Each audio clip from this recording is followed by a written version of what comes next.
Hi, I'm Crystal Carson, and we are at MJ BizCon. We have Brady here from Sol Global. Interestingly enough, a lot of the companies and the assets in the world have to come up into the Canadian market, and they have found some really amazing properties and assets around the world. What got you into this business, and what's your strategy? Our strategy is being smart money in the cannabis space. Obviously, we're here in this giant conference hall. There's people all around us. This conference has grown. Interest in this market has grown, and we want to be the smart money in the space. So we'll look at it. We find the key operators in the key markets. I like limited license states like Florida, where we made a key investment. Right. I like limited license country opportunities throughout Europe, which is obviously expanding very quickly.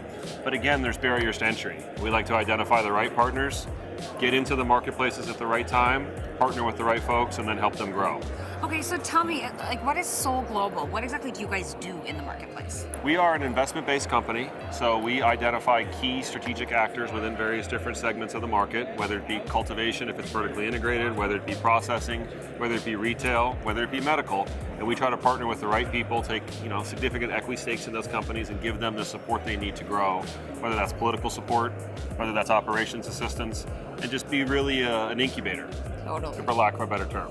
It's a great way to explain it. There's so many of these companies that you're seeing coming up into the Canadian market.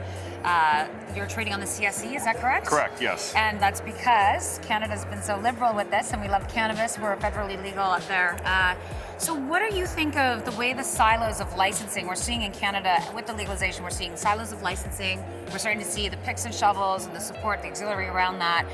Where do you think, from an investor's perspective and from the industry, where are your eyes at outside of geographical regions? What are you kind of looking at as like the next big opportunity? Well, you look at Canada, they went medical, then they went full adult use, and they had product shortages. So what does that tell me for other markets? You need to grow a lot of product. You look at Canada with 28, 29 million people, you look at the US with 300 million plus, you look at Europe with an even bigger presence. Those that can scale up across a broad base and be able to cultivate and process at a very high level in a compliant way. Right. Because to be able to access some of these European markets, you're going to have to be GMP, GFSI compliant, and there's not a lot of actors out there that can do that. So if I'm looking at anything in the market, I want to know who can scale the best and who can process at a high level the best. Yeah, that makes a lot of sense. And I know that as far as when you're talking about the cultivation, that's one. On the end consumer side, where do you see, or where have you seen like the best opportunities as well? Because a lot of people are looking at brands. We're seeing companies or groups like the Victoria's Secret Group coming into the marketplace. These guys are blowing it out the doors with the retail brand experience. And then obviously with all the legislation and changes in the laws for the actual products, where do you think, outside of obviously pharma, on the consumer side, what do you think is the product that's really going to be the biggest growth? To me, I think CBD is going to have a massive opportunity to expand. With the Hemp Farming Act, which I've been working in DC for 2-3 years now to help push through, you're going to have hemp and CBD products with less than 0.3% THC being able to be grown in Kentucky, processed somewhere else, and shipped nationwide.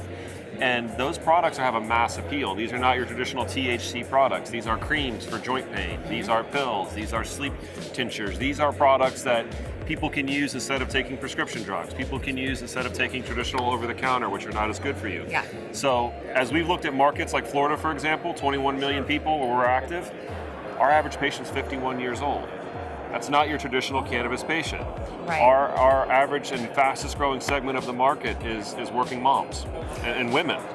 So you're not seeing that across a lot of other states, but that is what the appetite for the marketplace is in the US, is the education's gotten out there, and we're just starting to, we haven't even scratched the surface yet. If we're using football as an analogy, we're at the 2-yard line. Okay, I love that. Now, okay, this is actually something that came up yesterday, is the moms. So there's this big talk about whether having a glass of wine or smoking a little bit of weed or consuming a little bit of something. Yeah.